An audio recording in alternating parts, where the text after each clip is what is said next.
13 বছর বয়সী একটা লাজুক ছেলে, যার কাছে পুরো পৃথিবীটাই ছিল একটা গোলক ধাঁধার মতো।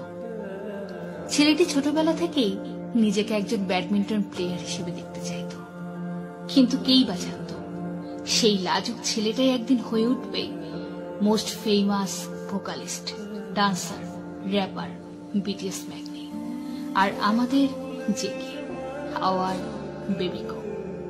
ছেলেটা টিভিতে একদিন জি ড্রাগনের পারফরমেন্স দেখল, আর নিজের ছোট ছোট চোখে কে পপ আইডল হয়ে ওঠার বড় বড় স্বপ্ন সাজাতে লাগলো।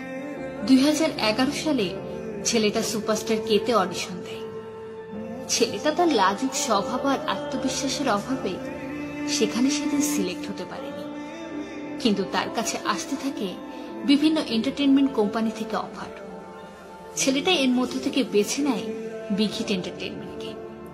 কি মনে হয় এত অফার্সের মধ্য থেকে ছেলেটা কেন বিগ হিট এন্টারটেইনমেন্টের মতো ছোট একটা কোম্পানিকে বেছে নিল?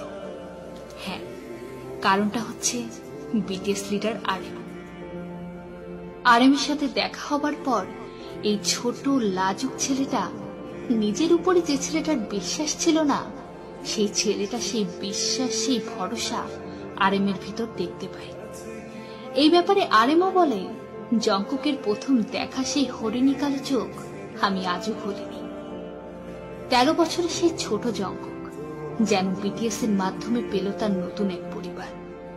ছেলেটার কৈশোর কাটে তার 6 বড় ভাই আরএম, জিন, জেহোপ, সুগা, ভি আর জিমিনের সাথে। কখনো আরএমের কাঁধে চড়ে ছেলেটা নানান বায়না করে, আবার কখনো জিনের সাথে হাজারো খুনসুটি। জেহোপ আর সুগার কাছে তো ছেলেটার আবদারের শেষ নেই। ভি আর জিমিন তো তার ক্রাইম পার্টনার। আর এর পাশাপাশি চলতে থাকে নিজেকে সেরাদের সেরা করে তোলার এক সংগ্রাম।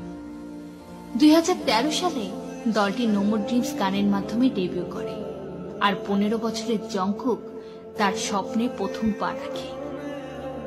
2013 থেকে 2021 বদলিয়েছে অনেক কিছুই। বিটিএস এখন বিশ্বের number 1 K pop boy band, আর সেই 15 বছরের ছেলেটা এখন 23 বছরের একজন যুবক। এখন সে আর সেই লাজুক ছোট ছেলেটি নেই, এখন সে একজন আত্মবিশ্বাসী most famous K pop idol and the 60th Alive 2020.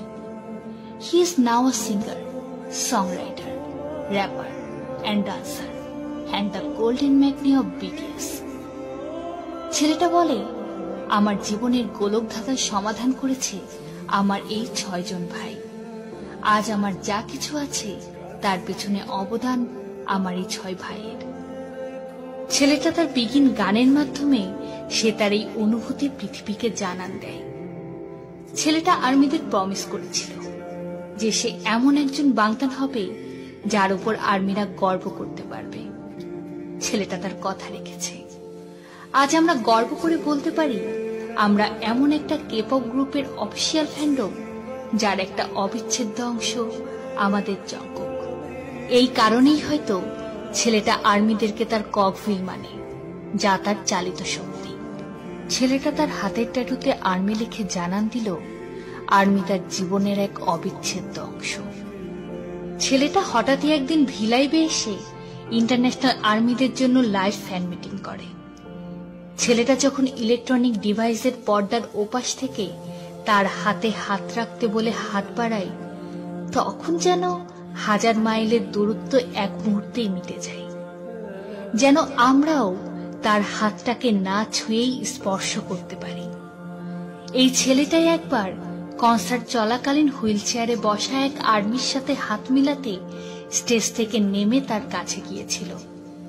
ছেলেটাকে একবার প্রশ্ন করা হলো, তুমি দিনে কতবার আর্মিদের সম্পর্কে ভাবো? ছেলেটার উত্তর ছিল, আ কাউন্টলেস টাইম। করোনাকালীন সময়ে যখন সব ছোট ছোট ব্যবসা বন্ধ হতে লাগলো, তখন সেই ছেলেটি সেই ব্যবসায়ীদের পাশে এসে দাঁড়ালো। বড় বড় ব্র্যান্ডেড জিনিস ছেড়ে ব্যবহার করতে লাগলো সাধারণ দোকানের সাধারণ সব জিনিস।